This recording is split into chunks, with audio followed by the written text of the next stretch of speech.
होता है। उसके बाद फिर हम तैयार हो गए थे, नाश्ता वाश्ता वहाँ पे गए थे। वहाँ पे मोरपंख, गुलाब और इत्र मैंने लिया था और वही चढ़ाया जाता है। ज़्यादातर सिचुएशन ऐसी होती है कि दोनों एग्ज़ाम कहीं आस पास सेम मंथ में है, याद करिए कि आप बैठ गए 8 घंटा पढ़े ही जा रहे हैं। फिर उसके बाद hello everyone, welcome to my channel Vishesh Akanksha. I hope कि आप लोग बहुत अच्छे होंगे, बहुत खुश होंगे अपनी लाइफ में और कुछ ना कुछ नया ज़रूर कर रहे होंगे। तो आज ये व्लॉग बहुत ख़ास है क्योंकि आज है मेरी मैरिज एनिवर्सरी, बट साथ ही साथ में बीएड का एग्ज़ाम भी है। वैसे तो लास्ट ईयर मैंने सोचा था कि इस साल मैं सत्यनारायण की कथा करवाऊँगी, बट इस साल भी ऐसी सिचुएशन है कि एग्ज़ाम 12-1 बजे तक ख़त्म होगा, फिर वहाँ से आना और फिर पूजा कराना, तो पॉसिबिलिटी नहीं दिख रही थी। इसलिए मैंने सोचा चलो नेक्स्ट ईयर कराएंगे, इस साल तो पेपर ही दे लें पहले। और ये मॉर्निंग में 4:30 बजे मैं उठ गई थी और फटाफट से अपना 3 घंटे का अलार्म लगा रही थी कि भाई 3 घंटे पढ़ेंगे। उसके बाद फिर अपना नहा धो के फिर पूजा करके उसके बाद फिर नाश्ता बना के एंड देन कॉलेज के लिए जाएंगे।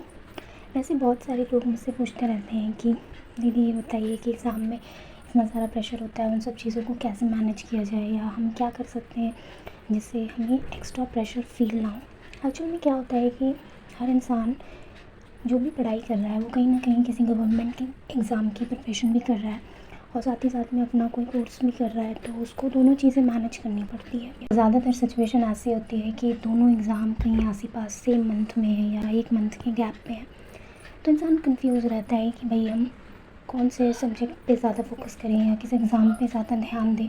तो ये सब चीज़ें होती रहती हैं, तो इसके लिए मैं आपको कुछ चीज़ें बताना चाहूँगी। सबसे पहले कोई भी आपका एग्ज़ाम हो, कुछ भी हो, सबसे ज़्यादा ज़रूरी होता है कि आप प्रॉपर नींद लें। बहुत से लोग कहते हैं अरे भाई नहीं सोने से कोई मरेगा नहीं, बट मेंटली अगर आपको प्रॉपरली वर्क करना है, मेहनत करनी है, तो आपको नींद लेना ज़रूरी है। मैं 12 घंटे की नींद की बात नहीं कर रही हूँ, बट मिनिमम आप 4 से 5 घंटे तो सोइए ही।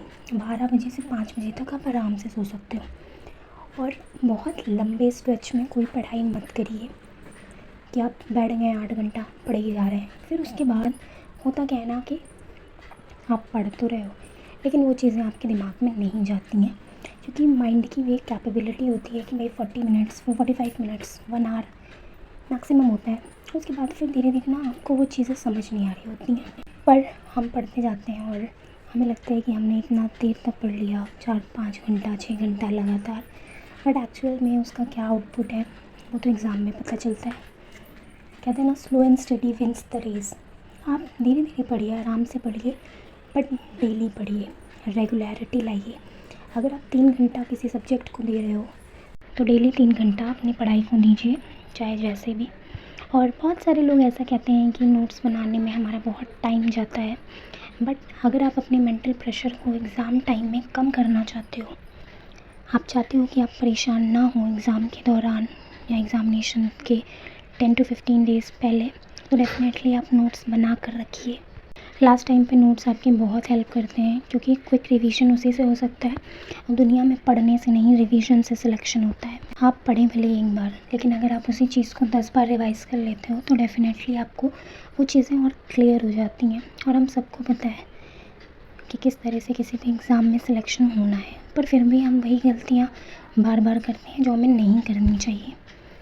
नोट्स बनाइए, उनको प्रॉपर रिवाइज़ करिए, हफ्ते में 4 दिन में, फिर धीरे धीरे जब एग्ज़ाम आ जाएगा उस टाइम, तो 3 चीज़ों पे ज़रूर ध्यान दीजिए।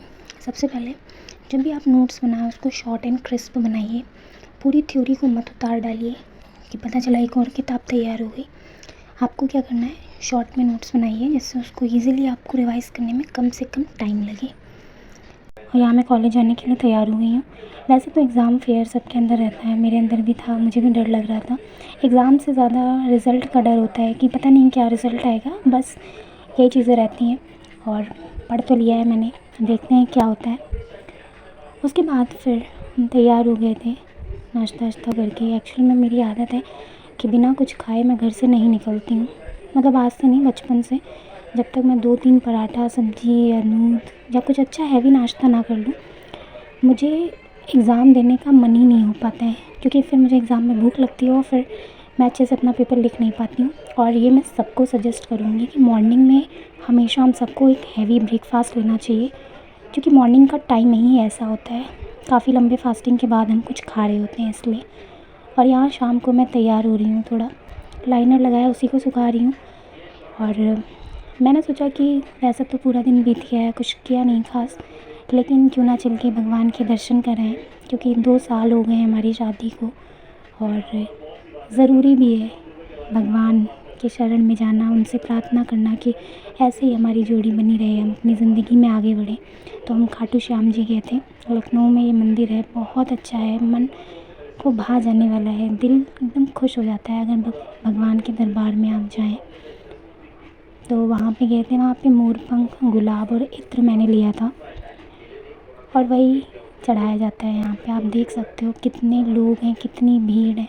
और ये मुझे प्रसाद मिला है, वही मैं खा रही थी यहाँ पे। पता है, भगवान के दर्शन करने के लिए वक्त ज़रूर निकालिए। भले आपके जो स्पेशल डेज़ होते हैं आप उसमें पार्टी कम करिए या क्लब कम जाइए, बट आप एक बार उस ईश्वर की शरण में ज़रूर जाइए, उनका आशीर्वाद लीजिए। क्योंकि ज़िंदगी में हमारे हाथ में तो जो चीज़ें हैं वो हम करते ही हैं, बट कुछ चीज़ें भगवान के हाथ में, तो उनके सामने भी जाके हमें अपने मन की बात कहनी पड़ती है। और यहाँ फिर हम लोग घर आके हम लोग ने केक काटा था रात में, और बस वही केक कटिंग के बाद वही खाना पीना हुआ हमारा। और खाना पीना खाने के बाद फिर हम लोग सो गए थे। और ये व्लॉग बस छोटा सा है, यहीं तक है। तो मिलते हैं आपसे नेक्स्ट व्लॉग में। Bye bye, take care.